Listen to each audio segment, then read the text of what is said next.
Devant lui, le serviteur a poussé comme une plante chétive, une racine dans une terre aride. Il était sans apparence ni beauté qui attire nos regards. Son aspect n'avait rien pour nous plaire. Méprisé, abandonné des hommes, homme de douleur, familier de la souffrance. Il était pareil à celui devant qui on se voile la face. Et nous l'avons méprisé, compté pour rien. Isaïe chapitre 53, 2-3. Au plus épais de l'insulte méprisante des railleries, hardiment éplorée, une certaine Véronique surgit au milieu de la foule. En son voile de lin pieux, elle recueille la face adorable, aux véritables images, aux vraies icônes Véronique. La saisit. Le voici donc le plus beau des enfants des hommes. La voici donc cette face terrible que nul ne peut voir sans mourir.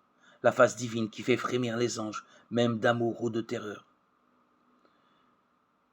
Cette Véronique recueille religieusement ce qui émane de ce visage torturé et si bon. C'est une goutte de sueur épongée, c'est une goutte de sang essuyée. Inutilement, car déjà une autre perle sur le front du supplicié. Inutilement, amoureuse, la sueur mêlée au sang, comme au jardin de l'agonie. Inutilement, amoureusement, imprègne le voile. Le salut, payé goutte à goutte jusqu'au dernier centime. Une seule goutte eût suffi de ce sang très précieux pour racheter le monde. La goutte qui auréole le voile déplié comme le linge de l'autel au secours du calice. Oh, vous tous qui passez sur le chemin, contemplez ce visage défiguré où s'annonce à rebours l'éternel face à face, la gloire de Dieu envisagée, le resplendissement du transfiguré.